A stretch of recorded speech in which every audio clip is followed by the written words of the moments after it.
Big pass லைவ்ல வந்து பார்த்தீங்கன்னா வந்திருக்கிற ஃபேமிலியே ஒரு பாசிட்டிவ் வைப்ல போகணுன்ற மாதிரி முடிவு எடுத்து வந்தாலுமே பிக் பாஸ் நான் இருக்கேன்ல அப்படி நான் விடமாட்டேங்க அப்படின்ற மாதிரி முரண்பாடான கருத்தை சொல்லியே ஆகணுன்ற மாதிரி டோட்டலாக அருணை முடிச்சு விட்டாங்க சிவரஞ்சினி. ஸோ தீபக்கோட ஒய்ஃப் வந்து அருண் அப்படியே மொத்தமாக காலி பண்ணி உட்கார வச்சிட்டாங்க, தலைமையில தட்டி உட்கார வச்சிருக்காங்க.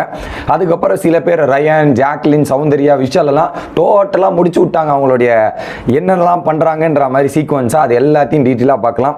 வணக்கம் மக்களே, நேஷனல் உச்சிலிருந்து உங்கள் மணிவண்ணன். சேனலுக்கு புதுசாக இருந்தீங்கன்னா சப்ஸ்கிரைப் பண்ணிடுங்க. பல பேர் வீடியோ பார்க்குறீங்க, ஆனால் லைக்கை போட்டு வீடியோ பார்த்தா ரொம்ப ரொம்ப யூஸ்ஃபுல்லாக இருக்கும். மறக்காமல் லைக் போட்டு வீடியோ பாருங்கள் மக்களே. ஸோ என்னன்னா, அந்த ப்ரப்போசல் சீன் நடந்ததில்ல, அதில் நிறைய ஃபீலிங்ஸ் எல்லாம் எக்ஸ்பிரஸ் பண்ணுற டைமில் பிக் பாஸ் வராரு டேரெக்டாக. ரஞ்சினி, நான் உங்ககிட்ட வந்தவொன்னே ஒரு கேள்வி கேட்டிருந்தேன், இன்ன வரைக்கும் எனக்கு பதில் சொல்லலை, பதில் எப்போ சொல்லுவீங்க அப்படின்ற மாதிரி பிக் பாஸ் கேட்குறாரு. என்ன கேள்வின்னு பார்த்தீங்கன்னா, உங்களுக்கு முரண்பாடான ஒரு கருத்து இந்த வீட்டில் யார் மேலே இருக்கு, முரண்பாடான விஷயம் என்னன்றது ஓப்பனாக சொல்லுங்கன்ட்டு. ஸோ வெளியே வந்து விஷால் கிட்ட காமெடி பண்ணாதீங்க, என் ஹஸ்பண்டை நான் மட்டும் தான் பண்ணுவேன்ற மாதிரி சொல்லியிருந்தாங்க. இங்கே வந்தவொடனே அருணை முடிச்சு விட்டாங்க. டோட்டலாக என்னன்னா, லேபர் விசஸ் ஸ்கில்டு இருக்கு இல்லையா, அதில் அருண் அவர்கள் ரொம்ப பர்சனலாக போய் பேசியிருப்பார். வெளியே போய் சத்யா கிட்ட, நான் இப்போ ட்ரெண்டிங் ஹீரோ, ஓகே, என்னையே இந்த மாதிரி நடத்துறாருன்னா அவர் ட்ரெண்டிங்காக இருக்கும்போது கார் டிரைவரையோ மேக்கப் மாதிரியோ இந்த மாதிரிலாம் நடத்திருப்பாரு. ஸோ அந்த மாதிரிலாம் நடத்திருப்பார்ல, நான் ட்ரெண்டில் இருக்குன்ற அருண் வந்து பெருமை பீத்தி கொள்ளும் ஒரு நபர். ஓகே, அப்படிதான் பண்ணியிருக்காரு. அந்த இடத்துல மற்றவங்களை மட்டம் தட்டி கீழே உட்கார வச்சுட்டு நான் தான் பெரிய ஆளுன்ற மாதிரி பேசுகிற ஒரு நபர் தான் அருண். அன்னைக்கு பேசுனது தப்பு.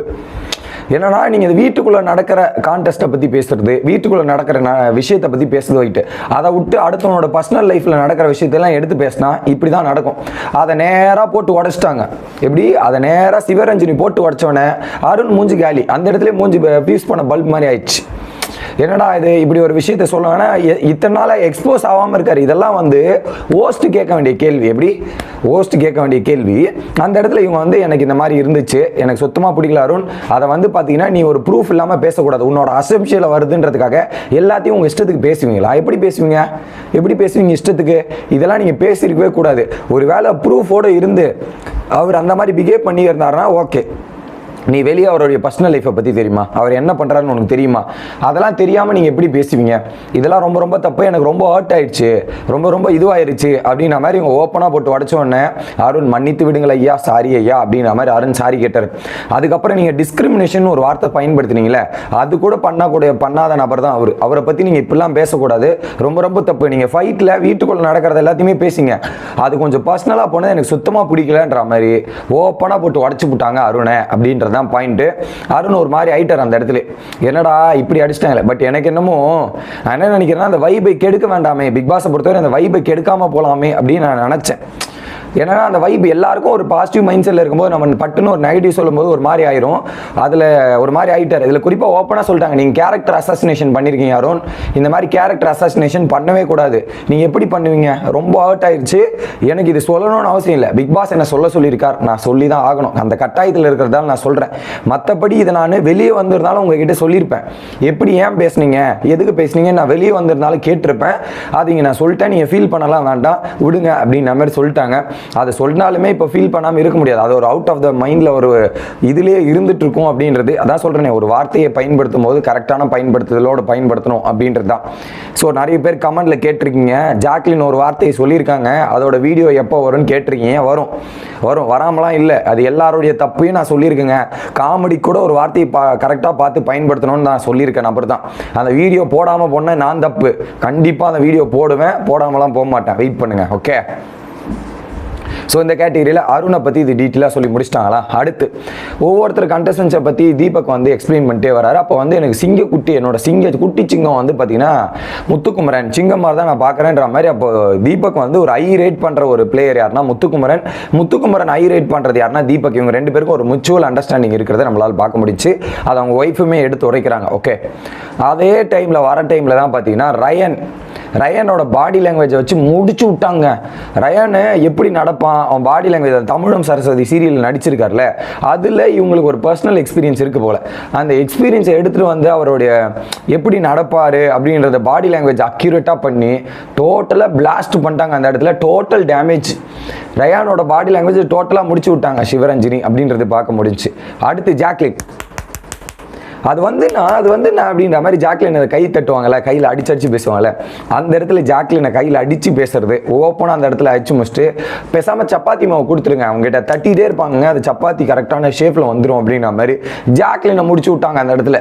ஜாக்லின் அக்கா போதுங்க போக்குங்க விட்டுருங்கக்கா அப்படிங்கிற மாதிரி ஜாக்லின் உடமை. ஆனால் ஜாக்லின் ஒரு விஷயத்த சொல்லியிருந்தாங்க, எனக்கெல்லாம் மனசில் வச்சுக்க தெரியாது, ஜாக்லின் மாதிரி உன்னை மனசில் வச்சுக்கிட்டு பேச தெரியாது, சாரி மனசில் வச்சுக்க தெரியாது, பட்டுன்னு எனக்கு மனசில் தோடிச்சா வாங்கி வா பேசுவோம் வா அப்படின்ற மாதிரி பேசி சால்வ் பண்ணுற கேரக்டர் தான் எனக்கு அப்படின்ற மாதிரி ஜாக்லின் ஒரு பக்கம் ஓப்பனாக நீ பேசுகிறமான்ற ஒரு கிரெடிட்டுமே கொடுத்துட்டாங்க. ஓகே, அடுத்து சௌந்தர்யா பற்றி தீபக் பேசணுன்னா சௌந்தர்யாவோட கேம் ஸ்ட்ராட்டஜி என்ன அப்படின்றது பார்த்தீங்கன்னா, அவங்கெல்லாம் அப்பாவிலாம் கிடையாது, புரியுதா? நீங்கள் அப்பாவின்னு நினச்சிட்டு இருக்காதீங்க, அந்த பொண்ணு அப்பாவிலாம் கிடையாது, எல்லாமே தெரிஞ்சு தான் பண்ணுது.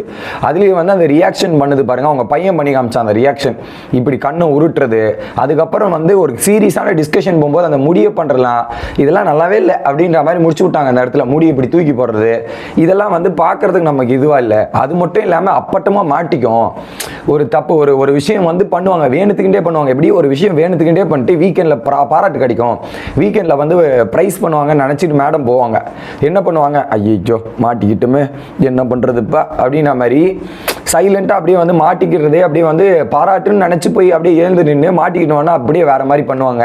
இதுதான் பல நாளாக பண்ணிருக்காங்கன்ற மாதிரி சௌந்தர்யாவை முடிச்சு விட்டாங்க போங்கன்ற மாதிரி சௌந்தர்யா அந்த இடத்துல காலி.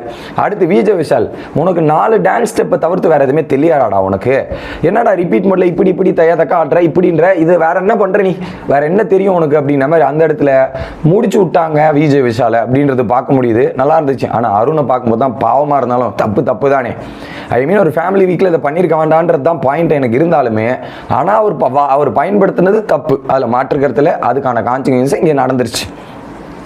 அடுத்து இவங்க சொல்கிறாங்க பிக் பாஸ் டீமை பாராட்டி புகழ்ந்துட்டாங்க. ஸோ பிக் பாஸ் டீம் எவ்வளோ டேக் கேர் பண்ணுறாங்க, எவ்வளோ வந்து பார்த்து காக்குறாங்கன்றது எனக்கு தெரியும்.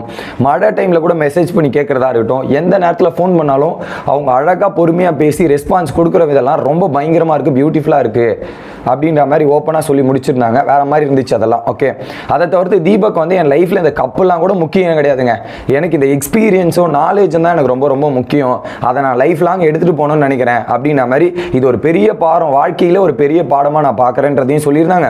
இன்னொரு பக்கம் தீபக்கை பாராட்டவே மாட்டாங்களாம் அவங்க ஒய்ஃப், எப்படி வீட்டுக்குள்ளே பாராட்டவே மாட்டேன், இப்போ நான் பயங்கரமாக பாராட்டுகள் இதெல்லாம் வந்து நான் தீபக் எங்கெங்கெல்லாம் கிடைக்காது அது எல்லாத்தையும் எல்லாருக்கிட்டும் நான் ஃபோன் பண்ணி பேசுகிறேன், ஃபோன் பண்ணி பல விஷயங்கள் சொல்கிறேன், அந்த மாதிரி நிறைய விஷயங்கள்லாம் எனக்கு கிடைச்சிருக்கு அப்படின்றதையும் சொல்கிறாங்க.